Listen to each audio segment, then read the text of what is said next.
Señores, de regreso seguimos hablando con la doctora Ana Jacqueline Ureña. Ella es psicóloga y con ella hemos estado hablando en el tema de la psicología del consumidor. Y yo, doctora, le preguntaba antes de irnos a la pausa, que se estudia la psicología del consumidor. Sí. ¿Cuáles son los factores, cuáles son los temas que se tratan, que se buscan para un profesional de esta área? Cuando yo te mencionaba ahorita los 4 factores, te hablaba, Esos por son, ejemplo, sí. Y te hablaba que los factores psicológicos, por ejemplo, incluyen la motivación, sí, la actitud, la percepción, el aprendizaje, o sea, todo eso. Cuando hablamos de motivación, ¿cómo se estudia la motivación del consumidor? O sea, ¿qué se ve para saber qué motiva a una persona a comprar algo, a hacer? Muy buena pregunta también, Sí. no está fácil, ¿eh? Sí. Mira, desde el punto de vista de los teóricos que han hablado sobre este tema, Sí.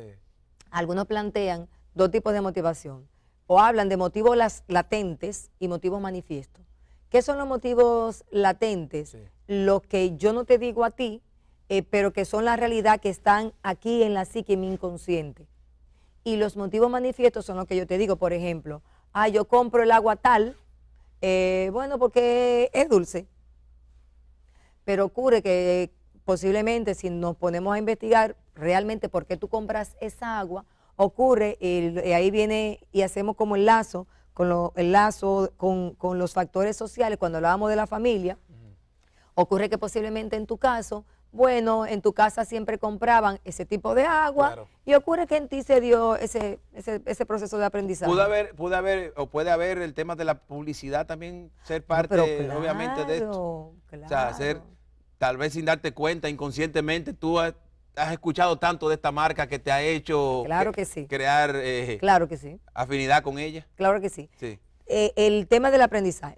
Aquí creo que los consumidores han visto en los anuncios que a veces te lo repiten, por ejemplo, 3 veces, uno detrás de otro, el mismo anuncio. Y es un tema que tiene que ver con que se te quede en la mente grabado lo que te están diciendo. Claro. ¿De acuerdo? Entonces te lo repiten 3 veces seguido. Hay productos que son reconocidos por la marca. Sí. Por ejemplo, sí, voy a decir un producto. Gillette. Sí. Si damos una Gillette. Sí. Señores, Gillette está comprando una rasuradora, una navaja. Pero Gillette, sí, es una marca. Sí. Pero la gente va, dame una Gillette. Sí. Y entonces está relacionada con, ya eso para que te vea la fortaleza que tiene la publicidad en el tema de la psicología del consumidor. Claro que sí, así es. Sí. Hay marcas que en un momento dado, como esa, por ejemplo, tuvieron el monopolio en la sociedad. Claro.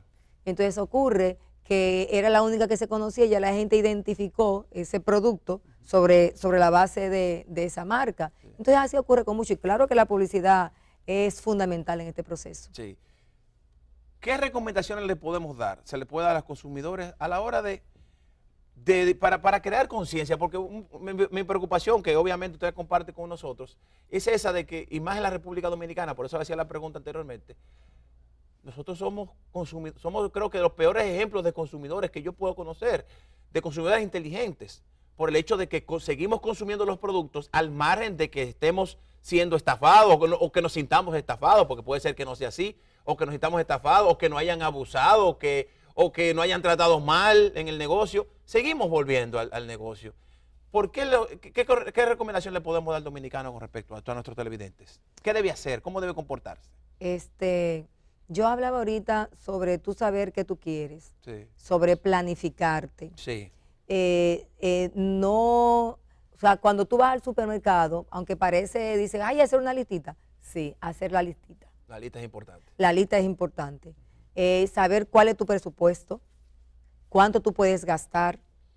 Y si tú sabes que tú tienes un presupuesto que no puedes pasarte de por ejemplo, esa cantidad, porque eso significa que no vas a tener para pagar el colegio del niño o para otro. Incluso uno debe planificar hasta el tema de la parte lúdica, como llamamos nosotros los psicólogos, esa parte de ocio, que si quiero ir al cine, porque si no, entonces vas a actuar de manera impulsiva, ¿de acuerdo? Y cuando tú estás en el supermercado, tú dices, pero mira, esto está en oferta y me lo voy a llevar, lo que hablamos ahorita de la oferta. Sí. Y ocurre que entonces tu presupuesto, que tú tenías estipulado, ¿qué digo yo?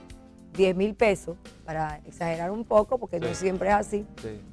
10,000 pesos, ocurre que después no te alcanza y no llevas nada de lo que tú realmente necesitabas llevar. Sí. Entonces hay que planificarse a la hora de comprar, saber cuál es el presupuesto, cuánto puede gastar y obvio tener control en torno al gasto. Claro. Porque ciertamente tú vas a creer, "Ay, pero mira, esa blusa está en oferta. Ay, cualquiera se la lleva. Ah, pero si me la llevo, la leche del muchacho cuesta 1,000 pesos y la blusa cuesta 1,500. Entonces ahí, ¿verdad? ¿Qué hago? Claro. Entonces ahí viene el tema y ahí intervienen otros aspectos del punto de vista de lo que es la psiqui, que si nos vamos a lo que plantea Freud, el padre del psicoanálisis, y a veces lo vemos nosotros como el diablito y el angelito, cómpralo, cómpralo, y no lo compre. Y ahí viene entonces esa pugna entre esas instancias mentales. Sí. Entonces, la listica, saber qué tú quieres, no pasarte del presupuesto y tener claro entonces el efecto que esa decisión va a tener en ti. Porque luego viene el tema de la culpa. Ay, ¿para qué lo compré? Ay, ¿por qué no lo pensé? Entonces ya luego es tarde. Sí. Eso es importante, el tema de ese remordimiento post-compra. Post-compra. Que por qué lo compré, yo no necesitaba esto. Así es. Se puede hablar de una condición del comprador compulsivo, del consumidor, claro, que tal vez que no tiene control de sus deseos y de sus compras. Claro que sí, de hecho. ¿Y se trata? Claro que sí. De hecho hay un trastorno que se llama así. Sí. Personas que compran de manera compulsiva. Sí. Y eso muchas veces tiene que ver hasta con temas de autoestima y eso tiene que ser tratado por un profesional de la conducta. Sí. Y hay otros trastornos muy parecidos, además de la compra compulsiva, que van por esa misma línea. Sí. Por ejemplo, el ludópata y que esta gente que son con el juego, Sí, ¿verdad? sí. Compulsivo a sí mismo. Claro. Entonces, pero cada uno de ellos tiene una variante, pero es cuando la persona no puede controlar, ¿de acuerdo? Ese deseo y esa necesidad de llevarse el celular, aún sin necesitarlo. Claro. Y tenemos lo que son acumuladores, que es otra variante, gente Sí. que acumula Que compran para tener. para tener ahí. Hay unos programas de cadenas de cable internacionales donde son personas que tienen problemas reales, Claro, problemas psicológicos que tienen que ser claro, afrontados claro. por profesionales, porque son personas que compran no solamente para tener, y tienen almacenes de cosas que no usan, pero cada vez que van a un sitio compran y compran y compran. El comportamiento del consumidor, qué interesante. Usted da clase, ¿verdad que sí? Sí. ¿Dónde usted da clase, doctora? En la Universidad Autónoma de Santo En la Domingo. UAS, sí. Soy la directora de la Escuela de Psicología de la UAS. Ok. Y soy una de las profesoras que imparte precisamente la materia de Psicología de la Publicidad y las Ventas. Psicología de publicidad de las Sí. ventas. Por último, doctora, pues ya no tenemos que ir. ¿Cómo entonces, que yo le hice la pregunta anteriormente, pero cómo nosotros en este mundo, en este mercado donde hay tantas ofertas, tantas propuestas, cómo los consumidores entonces debemos comportarnos? ¿Cómo podemos mirar este mundo, y más al dominicano, cómo podemos mirar el mundo en lo que se refiere a la hora de comprar? ¿Qué debemos mirar?